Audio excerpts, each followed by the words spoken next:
Hi sweeties, how are you doing? Welcome to Nanya Sin. If this is your first time of coming across this channel, sweetheart, kindly smash that subscribe button and turn on your notification so you are notified each time I upload. And please give this video a thumb up. I appreciate you all so much, and I am saying a very big shout out to you all for the love and support you all give me here. I am truly grateful. Thank you all so much. So today we'll be talking something very important, and it's about Vivek breakfast club he had with a black woman and a black man, where questions were asked to him and like he answered it, and someone is actually analyzing it, because I see how the rate to the season is actually showing, because he was like, Vivek is out there destroying another Libra who is okay. He actually said Vivek having to school another race hustling Libra. So who is the race hustling Libra? Black people are race hustling Libra, right? So it's about an interview where they asked this man, he has not been participating politically and all that, and the black woman asked her, so you have not been participating politically, what have you been doing for the past years and all that? The young man said the first time he voted was in 2020, and she went so you have been sitting on the you have been sitting on the things my ancestors built and enjoying it without even voting and contributing and all that. And someone is actually saying that as a race hustling question, because she is liberal and the man is, I think, conservative and all that, and she feels like why is a person of color not coming out to probably be part of what they are doing and all that. And mind you, this Vivek has always been anti-black, anti-woke and all that. Anything that got to do with black people, he's always coming there to say some nasty things about black people and all that. So I know where the woman is coming from, because Vivek has said some nasty things about black people. And then the other black man asked him, can't you all see the systemic racism and the rest happening in black community, what black people are going through and the rest of it? You will also hear what he answered. And then I see all their rate decision, because it's all glowing all over them, especially the guy doing the analysis. I am rolling this clip. We'll come back to talk about it, and I absolutely will read all your comments. Let me know what you all think in the comment section. And shut up here, we'll go. So presidential candidate Vivek Ramaswamy recently went on the Breakfast Club to talk about his presidential campaign, and it was a shit show. I literally watched the interview. I just filmed it for my YouTube channel. I'm doing a full reaction of it, but I had to do a quick video here on TikTok because I could not believe what I witnessed. So when is it that you voted for the first time? I voted in 2020. Okay, so you're how old again? I'm 37 years old. So for how many years you sat around and did not get involved at all in any civic engagement? Is that my understanding? A long time is the answer.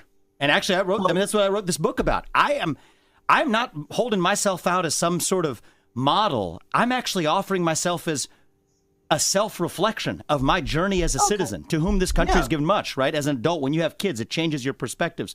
I'm very honest about that. So you've been sitting around in the country that my ancestors built for about 20 years. Your parents came over as immigrants, brought you over. You made millions, according to your resume. So look at how she phrases this question, right? She asked him, when did you first vote? And he says, I voted in 2020. Now, instead of inquiring why he only voted in 2020, she immediately goes on the attack and frames the question as, so you've been sitting around, implying he hasn't been doing anything with his life in the country that her ancestors built.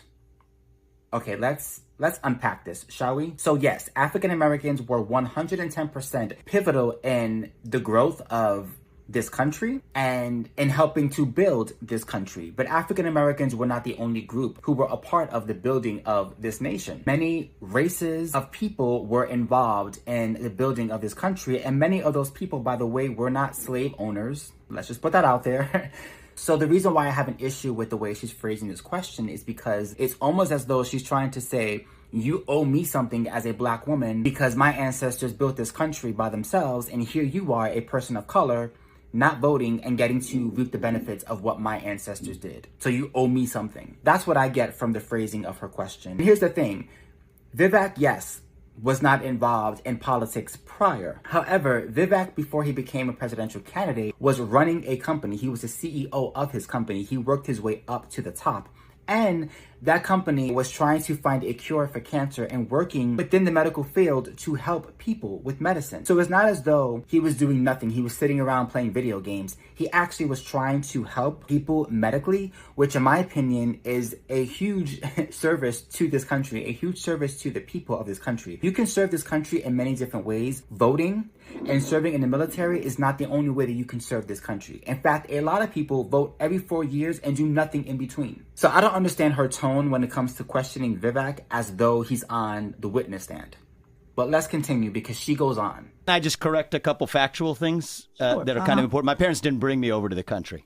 I was Okay, born in scratch this that off country, then. and I'm proud No, of that. I know you were born here in Ohio. Yeah. Ohio. You mentioned my I'm parents saying your brought me parents o- were immigrants. You said- My apologies. That's all right. You said your parents brought you over to this country. I Yeah, thought I my would set that apologies. record straight. I mean, they were immigrants, but let's They not were go down the immigrants. water Oh, hole. no. We're not going to water. I just want to correct a couple facts. So you imply that he's an immigrant and wasn't born in this country, and then when he corrects you, you condescendingly tell him, let's not go down the water hole, as if to say, let's not focus on that minor mistake, even though that minor mistake is what you're using to say you came to this country as an immigrant and reaped the rewards without doing any of the work. That whole argument goes out the window when he explains that he was born in this country. And notice how she tries to quickly poo-poo that away. yeah, whatever, okay. And this is supposed to be a journalist, people. This is just a PR campaign, sir, to be honest with you. And I think you're trying to go further to the right because you want the Republicans to accept you as a man of color. And I think the only way you think you can do that is to be so extreme I appreciate your opinion. with your positions. And I think you need to do a little bit more work in service. I'll give it back to you guys. And so the real agenda comes out. The reason why she was so hostile in this interview is because Vivek is a person of color, and Vivek happens to be conservative and is running on the Republican side of things, not the Democrat side of things. And because this woman is still enslaved in her mind, she can't fathom the fact that somebody of color is not voting Democrat and is not a liberal. Therefore, something must be wrong. Ma'am, free your mind, take a red pill, and then go to bed and wake up the next day, hopefully enlightened. Happy Independence Day. So in light of the special holiday, I wanted to share this video with you guys. This is of Vivek speaking to Charlamagne the God on the Breakfast Club. I didn't get to show this clip. This was the most powerful exchange between Vivek and Charlamagne because he breaks down the victimhood mentality that so many people of color love to hold on to in this country. So without further ado, let's listen to what he had to say, and then we're going to give my analysis in between. I can absolutely blame white supremacy. 100%. Really? Yeah. See, say more, and then I'll respond to that. I mean, just look at the history of the country. Like, it's just really just that simple for me. The country has never fulfilled its promises of freedom, liberty, and justice for all. It's always been freedom, liberty, and justice for some. And usually that some is white people. So here's what I would say in response to that. That is obviously true that the nation has fallen short of our promise since our founding. But walk through some obvious facts about America. We're not founded on an ethnicity or a monarch or a food or even a religion. We're founded on a set of ideals that brought a group of people together in 1776, and we live by those ideals. At least we aspire to those ideals today. A nation that aspires to ideals that's not made up of gods, but made up of human beings, will always fall short of those ideals. Did you hear him in the back row? A nation made up of ideals will always fall short of those ideals. Why is that? Because human beings are imperfect. That's why. But as long as you have an ideal to aspire to, where were we just, 60, 70, 80 years ago? Have we not made progress since then? Or are we still living in the Jim Crow South? And I think that's what Vivek is trying to convey when he's speaking to Charlamagne. Yeah, we're not perfect. Nobody's claiming that we're perfect, but are we trying to aspire to be better than we were yesterday? So I think our worst hypocrisies as a country, and we have many of them, our worst hypocrisies are our best evidence that we have ideals at all. You take a look at other countries. Nobody ever calls the Chinese Communist Party a hypocrite, or China a hypocrite, or Iran a hypocrite. Why is that? Because to be a hypocrite, you at least had to have ideals in the first place. Our hypocrisy as Americans is the evidence that we have ideals. That is mind-blowing to me because he's so correct. The only way you can look and say, you didn't do this or you didn't do that is because you had something to aspire to and you fell short. If we had no ideals, we would be like communist China or like North Korea.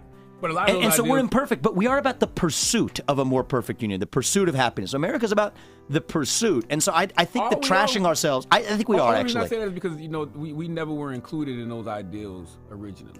Like, Originally. Yeah. But never and not originally are two different things. Never and originally are two different things. Did you catch that? Because that is such an important part. So many people love to go back to the original days of the country and say, but originally this wasn't going on. And originally this was happening. Yeah, you're right. And guess what? Because of our ideals to be better than what we were the day before is why Black and brown people are now included in the pursuit of equality and in the pursuit of happiness. That means progress. Originally, that's true. Over 250 years of progress, if you had somebody who was in 1870 looking at the world we live in today, if you had somebody in 1960 who was looking at the world we live in today as it relates to race in America, we would be darn close to what they would have thought of as the promised land. Yes, it is all about perspective. What viewfinder are you looking through? You know how you gauge success and growth? You look to the past. I may not be exactly where I want to be today, but thank God I am not where I used to be. So I think we have to recognize that America is about that pursuit. We're a lot further along than we were 250 years ago. And here's the other thing too. We got to set our expectations. We will always fall short of our ideals.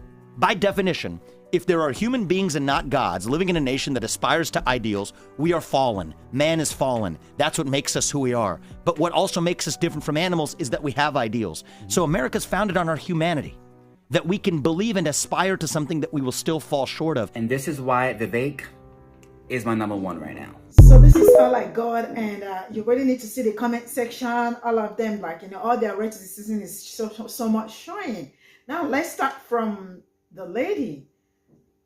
Was she wrong? She was not wrong, because you all know this man. Vivek has always been the one, he is so anti-Black, he is so anti-woke, and I do not blame her coming out that way, because all of them come over, or maybe their parents all come over, and they all reap from what Black people all the sufferings, all the sweat of Black people. That is what they live off of. They enjoy the sweetness of the suffering of Black people, but they never get a chance to acknowledge Black people for what they have done and the things they have been through and the rest of it. Do we need to remind them that Black people built America?